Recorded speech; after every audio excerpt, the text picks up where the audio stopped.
Tasmanian's trying to exploit that. Just open up the face of the blade there. A bit of deviation, didn't quite get to the ball on the half volley. Very lucky not to be caught at point. Oh, and I think that was a drop catch. Probably off the inside edge. It could turn out to be a vital one too.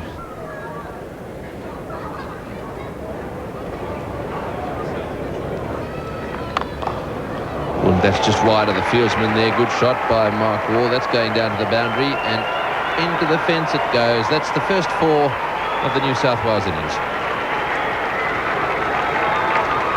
It's a good shot. The more I see of this fella, Mark Waugh, the better I like it. Saw him get a sparkling 30-odd for the PM's 11. It was against New Zealand at the Manuka Oval. He really did look the part, and he's gone on with 4 centuries in Sheffield Shield cricket this year. He must be on the short list for the national selectors. He's got that one away in the same direction, didn't quite middle it. It brings up the 50 for New South Wales. And he gets 3 off that particular shot. 50 off 123 balls. Tasmania reached their 50 off just 90 balls. A few problems laying bat on ball. There's no doubting his ability to score runs. Oh, there he goes. He's starting to open up. That's high and deep. Bouncing away down towards the square leg boundary, and this outfield really is slow. That didn't run at all. Will they come back for the 4th? Yes, they will.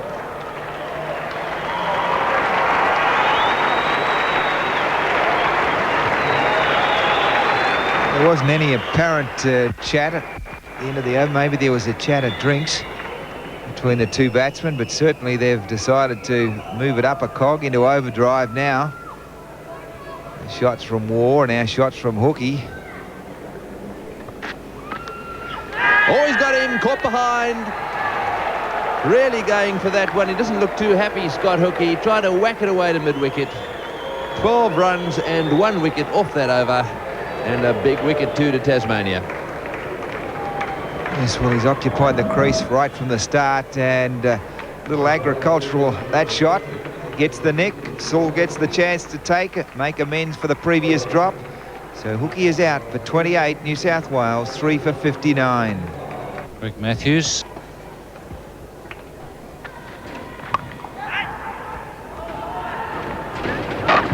Oh, miles out. Now, the call came from Mark Waugh, wait, but Matthews kept going. Or at least that was the way I heard it and saw it. It needed a direct hit. Mark Waugh was on the back foot, the ball having gone behind point. It was Matthews' call, but there was a shout of wait as well. Yes, I think after having said wait, and you see there that Mark Waugh wasn't going, after having said wait, I think he should have reaffirmed it with a definite no to Greg Matthews, because it wasn't a good run for Mark Waugh. New South Wales 4 for 74. New batsman is Trevor Bayliss, who is 27 years of age today. There's another one gone. And New South Wales deep in trouble. The run out of Mark Waugh might have done the trick for Tasmania, but Matthews has gone straight away. Yes, I always thought it was going to be difficult for New South Wales, even more difficult without Mark Waugh there to keep things moving along quickly. But now it's going to be a very difficult task for New South Wales. Matthews out for 5 down for 74. Graham Smith is the new batsman.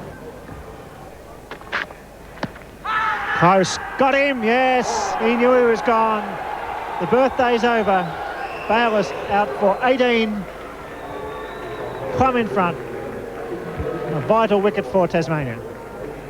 Yes, umpire Graham there, no hesitation whatever. That one pitched around about middle, held up a little bit. He was back on his crease, and it would have probably knocked leg stump back. So that was the end of Bayliss, and he made 18 off 30 balls. LBW to Bradshaw, 6 for 108. New South Wales 6 for 108. Bayliss out for 18. As Peter Taylor comes in, a vital stage. 34.4 overs bowled. Rain starting to come down. It's well bowled, just misses the stumps. A little bit of luck there for Taylor. That one angled back in. He jabbed it onto the ground, just jumped over the stumps.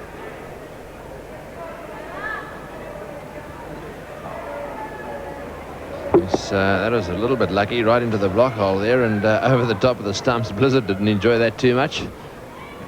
Rain starting to get very heavy here at the Sydney Cricket Ground. Umpires asking the fielding side where they want to come off. This is throw the cat amongst the pigeons.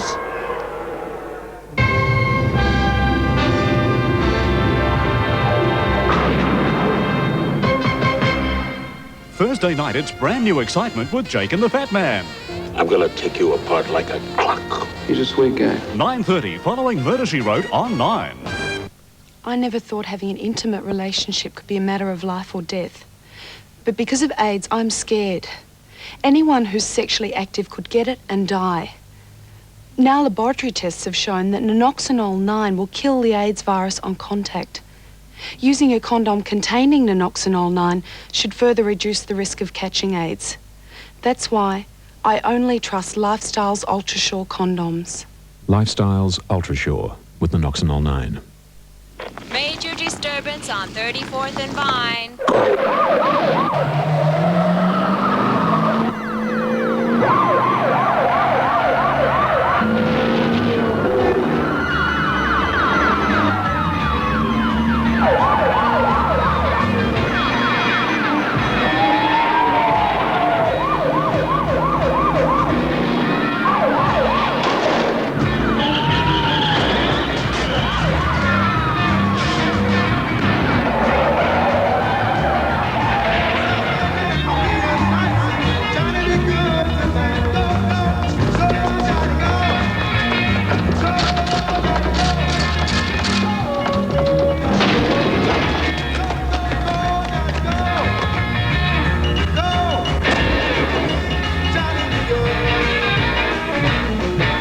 UDL, spirit in a can.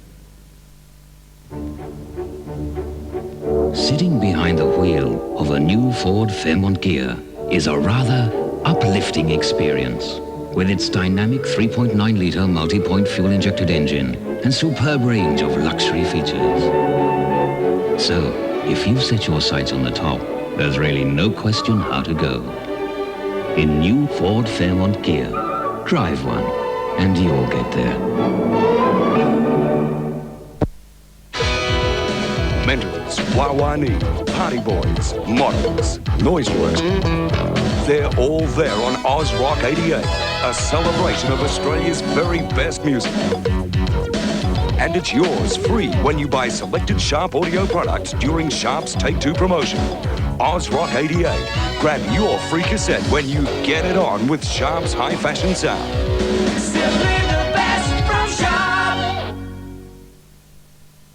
Well, that's very bad luck for everyone concerned, particularly the players who were engaged in a marvellous fighting contest out there. Tasmania perhaps just having the edge when the players had to come from the field with a score at 6 for 110.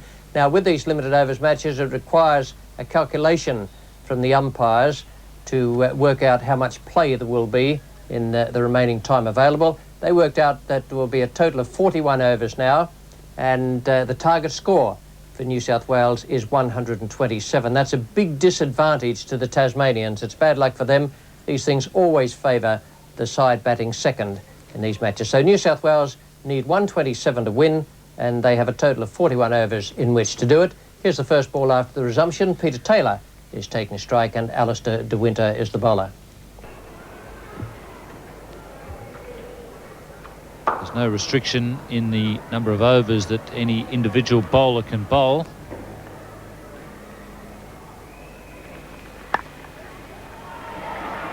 There's one of the 17 that New South Wales need. Now, Alistair De Winter is bowling his 8th over.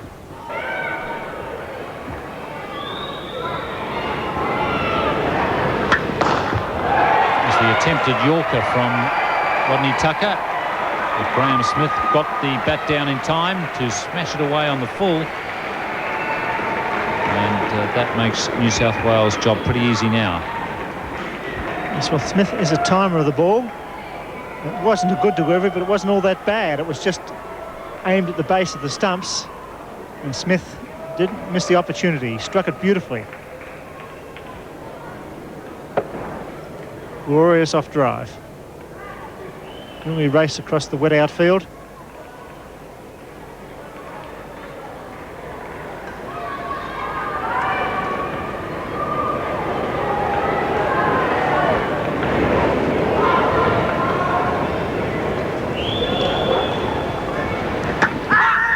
Big shout there from the bowler and the wicketkeeper. Davison has a couple of pretty young players bowling here in this tight situation.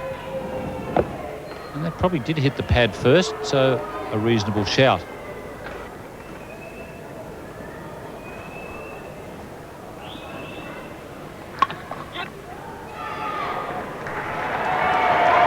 New South Wales require just 7 runs for victory. 7 runs off 18 balls with 4 wickets in hand. Everything in favour of New South Wales. And as is usually the case, the team batting second gets all the advantages in a rain-shortened match. And that's the way it's been here today. Tasmania, if they didn't have their nose in front, certainly were on level terms with New South Wales when the rain came.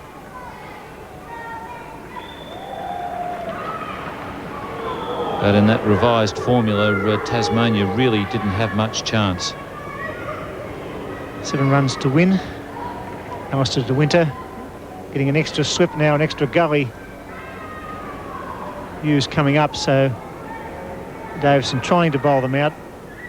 Almost an impossible task now, but certainly once rain does intervene in these one-day matches, the side batting second has always got the sit.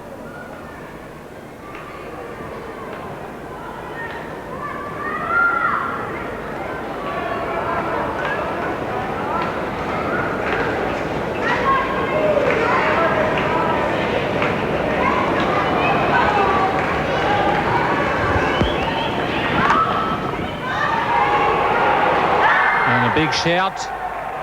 Umpire Marshall having a good long look, and he says no. It's just that split second it took to get the foot back to kick it on. Enabled the batsman just to scamper home there. It's a good bit of cricket by de Winter. Taylor pushes it down and knocks it away with his leg. And there's the ball onto the stumps. A very difficult decision for the umpire. There's players everywhere there. And it was a photo finish. Very, very close indeed.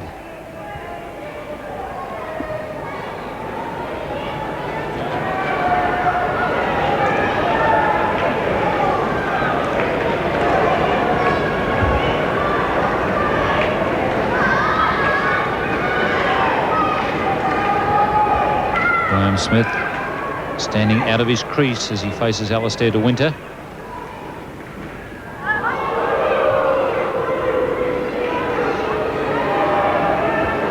It's getting very dark around the ground again. A little bit of mist drifting across the ground. Umpire Dennis Graham.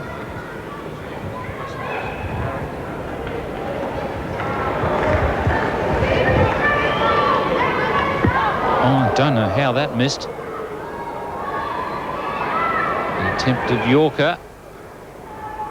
Graham Smith will be seeing the weather approaching. He really was late with the stroke.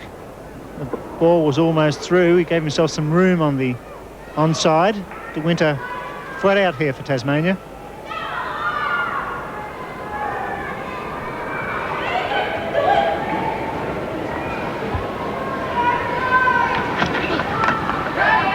Shouts of catch it. Rodney Tucker is at third man, and he's made a mess of it.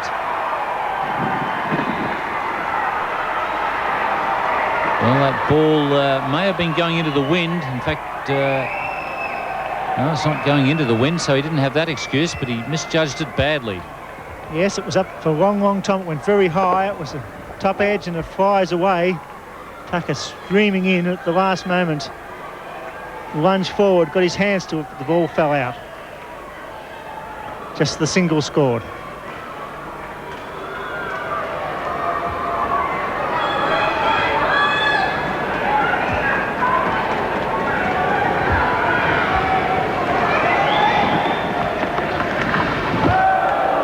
It's got to be, well, it's called a no ball by the square leg umpire. Certainly had to be one or the other, wide or no ball, and I think Alistair De Winter has done the cruet. Yes, he's a little bit angry. It's looking very much like rain. In fact, they're going off. The umpire's calling rain, so that will probably be it. 4 runs to win off 13 balls. The crowd are booing. De Winter gets his jumper from umpire Graham. So a disappointing end. It certainly will be as the rain starts to come down quite heavily here at the Sydney Cricket Ground.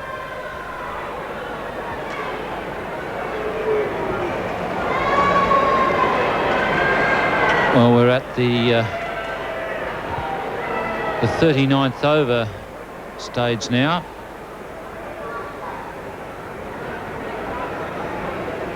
In fact, it's 38.5 overs. So they needed to be 121 at the end of the 39th over, New South Wales.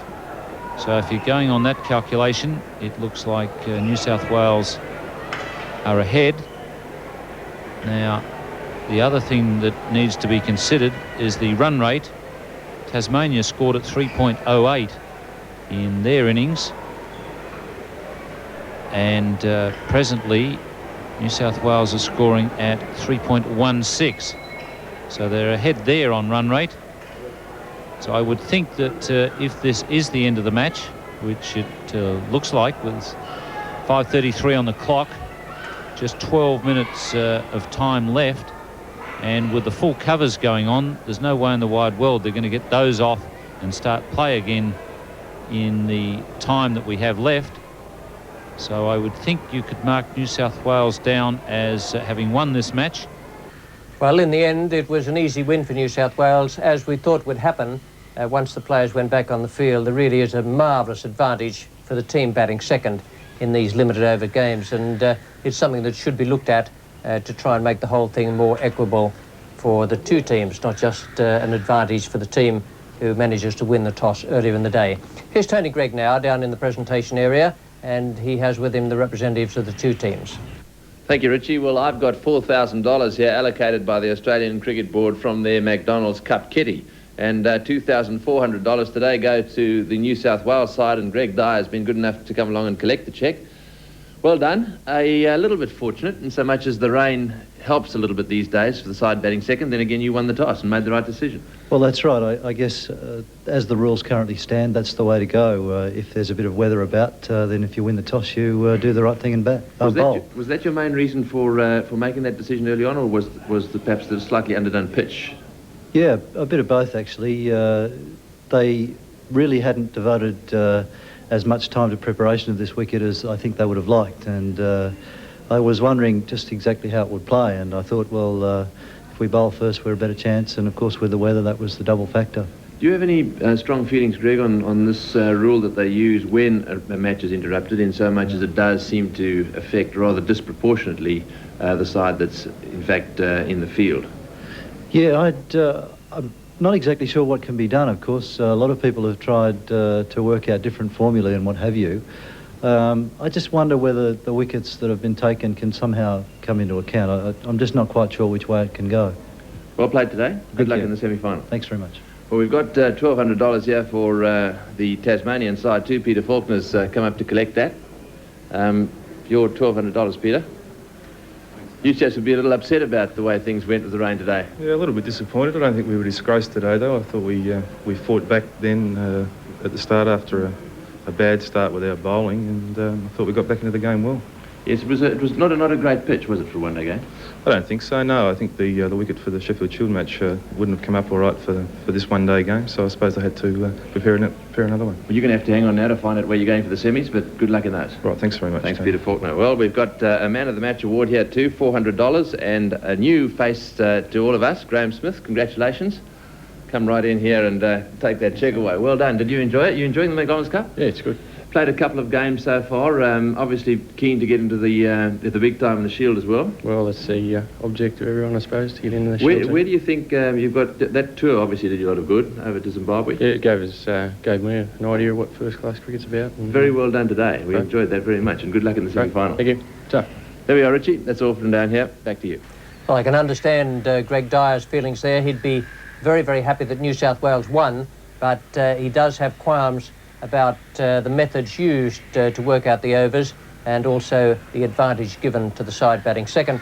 Bear in mind that just a couple of years ago there was a very good method produced whereby that big advantage would be wiped out, but the cricket authorities in Australia decided not to go on with it. I understand that Clive Lloyd said he couldn't quite understand how it was going to work, didn't think it would work, so they just wiped it, and it might be time to have a look at that system once again. In the meantime, let's have a look at the Tasmanian scorecard. They lost the toss, were put into bat today, and they made 154. It wasn't a bad total on that pitch.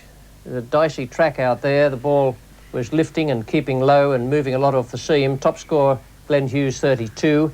It's a rather uneven looking scorecard, but I reckon they would have been quite happy with that 154. They wouldn't have been quite so happy at not batting out their 50 overs. The bowling figures for New South Wales, an excellent effort from all the bowlers there. Lawson 1, Whitney 2, Steve Ward 2 and Mark Waugh 1. And Peter Taylor 2 for 25 in 10 overs bowled very well. And so too did Graham Smith, just 6 overs, 1 maiden, 2 for 19. Now needing 155 for victory, New South Wales really had the staggers at one stage, and it looked as though it was going to be a marvellous finish. Then the rain came, and it was disappointment for those who wanted to see the close contest, but pleasure for New South Wales, who won on the fastest scoring rate in 38.5 overs. The bowling figures: De Winter 1 for 24, Blizzard a wicket, bowled very well, Phil Blizzard. Peter Faulkner with a bad back, 2 for 37. Rodney Tucker none for 28, I thought he bowled well also, and Bradshaw 3 overs, no maiden, 1 for 15. The points table in the McDonald's Cup: in Group A, Western Australia and South Australia are playing at the moment. The run rate in that case will become quite important, because one team, if Western Australia win, they'll go to 2 points, the same as Victoria. South Australia have the chance of doing the same thing, and the run rate will decide the 2 finalists there. We know that in Group B, New South Wales and Tasmania are the 2 finalists, with Queensland out, and it was a very good performance from both those teams in Group B today. More news on the McDonald's Cup semi-finals at a later date. Watch your local programs. From the meantime, in Sydney at the SCG, it's goodbye. This has been another presentation from Nine's Wide World of Sports.